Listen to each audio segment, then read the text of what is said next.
Well, hello there, and welcome to the Great American Stampin' Show. I'm Shannon West. This is video season 2, episode 5, where we are featuring embossing folders. Ooh, I have the cutest project to show you today. I'm really proud of it. I hope you like it. If you do, thumbs up, vote for my video, and make sure to watch my 3 competitors' videos too. Links in the description of my video for Julie, Jody, and Brandy. But before I cut to that view and show you my card, I want to make a little announcement.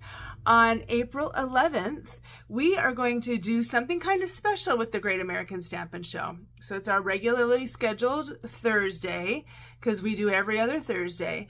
And on that day, we will have a stamp-along. It's going to be so much fun. Now, we're going to announce all the details next week.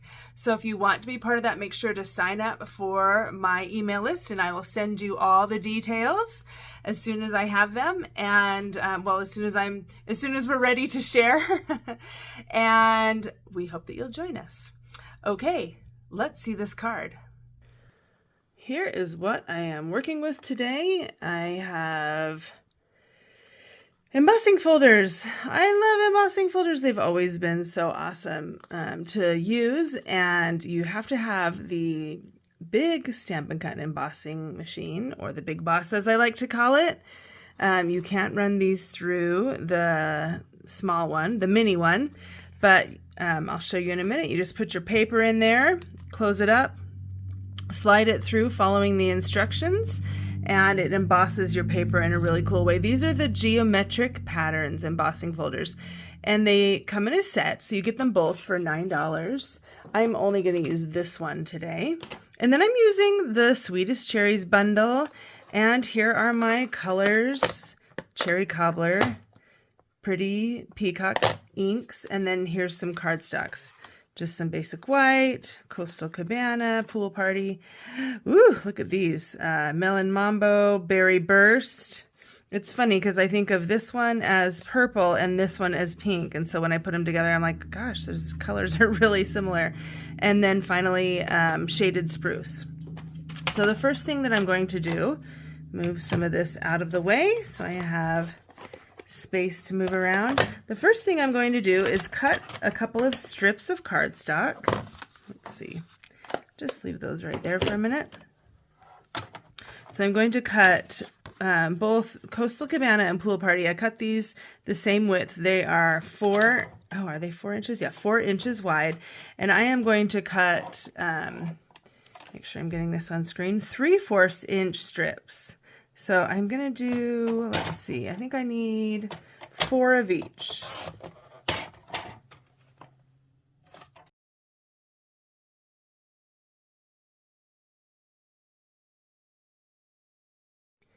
Okay, I've got all of those strips here, and I've cut my basic white piece to, what was it, 3 3/4 by 4 3/4, I think. So smaller than card front. And now I'm going to take my strips and just layer them across this. And I'm going to try to use my grid paper to just kind of keep it pretty straight. Doesn't have to be an exact science, but I'm trying to make some stripes across this that are obviously different colors, but monochromatic.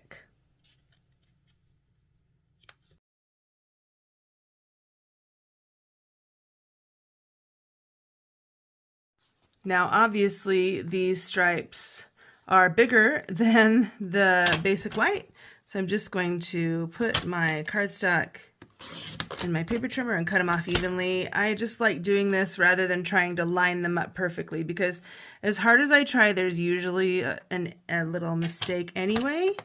And so this way, I can just cut them a little bit bigger and then not have to worry about it. It takes less time and less worry. Plus, sometimes then you end up cutting like a whole new set of everything because they don't line up or something goes wrong. So anyway, now I've got it, and that is looking so dang cute. I think I'm going to turn it like this though and put the small stripe on the bottom, but that doesn't matter too much. Now what I'm going to do is take my embossing folder, and it's time for the embossing magic. I'll just put this into my Stampin' Cut Emboss machine and emboss it. Now, yeah, you're probably going, wait a second, that doesn't work.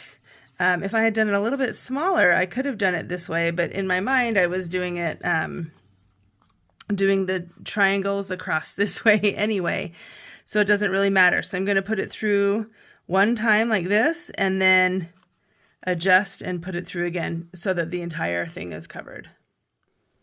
Okay, so this is the second time through. I already put it through. So the first time covered this part, and then with the geometric pattern, it was really easy to line up so that you could see where it was going. Well, it didn't get perfectly straight, which is interesting because I don't see any spaces anywhere, but that's okay. I think once we get done with this card, there's going to be a lot going on, so it doesn't need to be perfectly straight. So there's my advice to you. Don't worry about it too much. Just move on if it doesn't go the exact way that you think it will go. Okay, so this piece right here, we're going to build a focal point on top of that, as well as layer it on top of shaded spruce. So I have this piece, and they're going to layer on top of each other.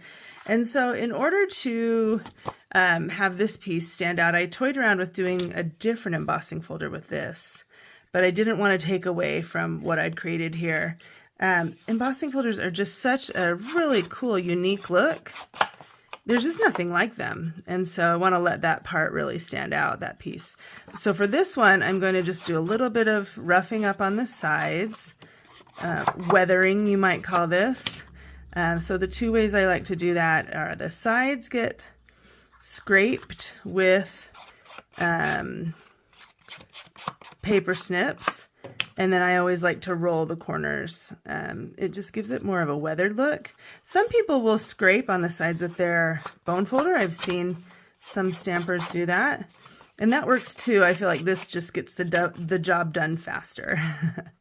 So anyway, but just make sure it's really like kind of, I don't like to scrunch it up because that, well, to be honest, it hurts my hands a little bit. So that's why I do those end pieces. Okay, then this one's going to layer on top like that, about like that. Things are looking good. Let's move on to a little bit of punching. Okay, I've got my cherry punch, and I need one cherry from Melon Mambo. I don't need any of those other pieces, so just slide those aside. And I need one cherry with Berry Burst. Same thing, just slide those other pieces aside. And then I'm also going to need, let's see, I think three leaves and 2 stems. So I'll do this one on the other side. That's packs a punch. That's backwards. Punches, yeah, punches a punch. I don't know. Okay, so there we go. Now I'm going to layer some of these on top of here to create the focal point. But before I do that, I'm going to take cherry cobbler and a sponge dauber and just add a little bit to the bottom of these to give it more of a dimensional feel, like so that there's like some interest there. So there's, ooh, see, look how cool that looks. Compared to this one, it just has so much more depth to it. Okay, so let's do the same thing to Berry Burst. And even though it's like, you might think, oh, I need to do tone on tone with these. Nah, don't worry about it. Looks awesome. And then I'm going to do the same thing. Whoop, I just got cherry cobbler all over my fingers. The same thing with these leaves. I'm going to add a little bit of Pretty Peacock ink. Let's see, I think I'll just, yeah, get this ready. But I'm also going to weather these a little bit too. So kind of fold them in half and fold them up a little bit so they kind of pop off the card. Okay, so continuing on with a bit more detail, this is another piece of shaded spruce, and I'm just going to stamp Birthday Wishes down here in Versamark. And then I've got my white embossing powder just off camera right there, and I'm going to emboss this in white. Okay, that looks awesome. And now moving on, I want to do a couple little techniques with this white craft ink refill. So I'll just put a little dot right there. So I've got my cherries right here, and I've got dimensionals on the back, and I've already mapped out which one's going to be in front. So I'm going to put this one down to the card and then this one in front. So I made sure not to put a dimensional right there.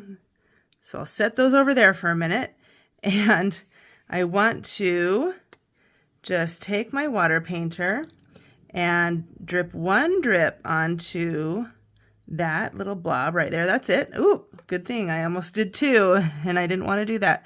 Okay, you don't want a lot of water. You want a lot of ink refill and not a lot of water. And then I'm just going to do some splattering on this. Okay, so you got to have enough to splatter. There we go. And I don't want it to be like in a straight line like that all the time. Like one straight line's fine, but we don't want stripes. So let's try to get these splatters spread out a little bit. They're kind of being stubborn. Of course, that's always what happens when you're filming a video. That's what makes it fun, right? Maybe it's because I need to squeeze this just a bit more. But I've got several splatters there already. Hopefully you can see that. There's several kind of spread out a little bit, which is great. Okay, now I'm going to do one more technique with my water painter, but I want my brush to be pretty dry. So I'll just wipe all that off.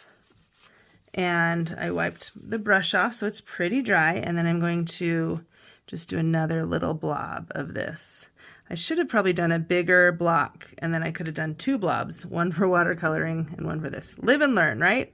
Okay, so I'm going to put these down next, and I'm going to be paying attention to the fact that that splatter is still a little bit wet, but I wanted to do that before I put these down to protect the cherries from being splattered upon.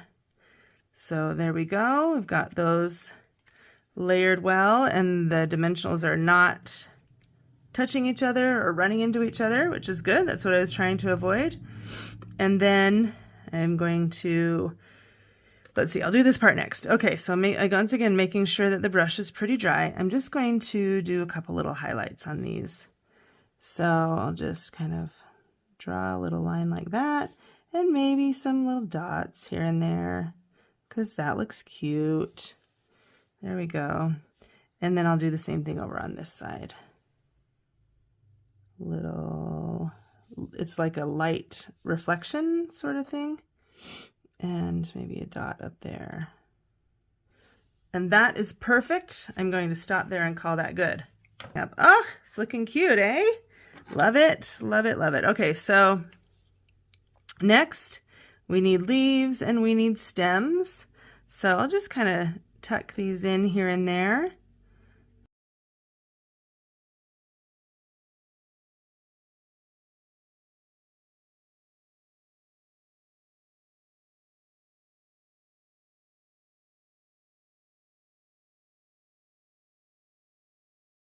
All right, we are in the home stretch now. I've got this and a little bit of ribbon that I'm going to put on it. But first I'm going to fussy cut this greeting. All right, I'm placing this down right on top of this. Well, actually, let me move it a little bit higher so you get just a little peek of that other cherries. You see both cherries, birthday wishes. And now I'm going to do just a few of these ombre matte decorative dots. I love these. I haven't used them though until this project. I've been saving them for something really special. So I'm just going to put the darker ones on the pool party, and the lighter ones will go on the coastal cabana, so they stand out just a little bit. It's kind of like opposites there. So that's kind of an interesting look. Okay, let's see. I need a couple more of them. Where can those go? Let's see. Maybe this one can come up here, and maybe we do one more of the little lighter ones right in here somewhere. There we go. Darling. Okay, now my last thing. How about this ribbon? Oh my goodness. The gingham ribbon. This stuff is amazing, and I could use it on every single project, but I thought particularly with this project, because I was kind of thinking the whole time I was making this, I was kind of thinking of like a 50s tablecloth. So does this say 50s tablecloth to you? Did I accomplish that? Hopefully I did. And then this ribbon is just sort of like ties it all together. Okay, so just tie a little bow over here. I'm trying not to keep it right in the very corner because of the way that paper is folded up there. I want the shaded spruce paper to still pop up. So that's looking pretty good. I think it's great. Just cut these tails off, and guess what? Another Great American Stampin' Show is in the books. Okay, if you didn't watch the beginning of the video, you should go back. Well, I'll tell you the same information now. We are doing a stamp along for our April 11th video.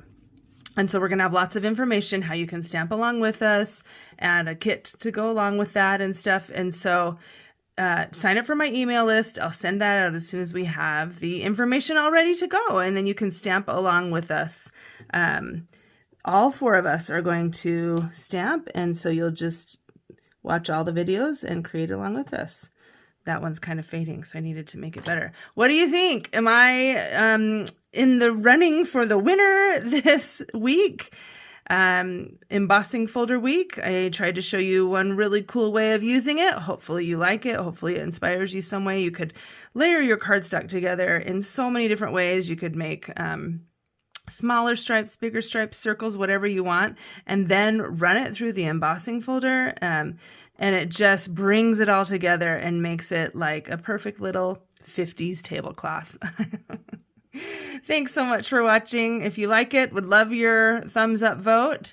And my competitors would love you to watch theirs too. See you next time. Bye-bye.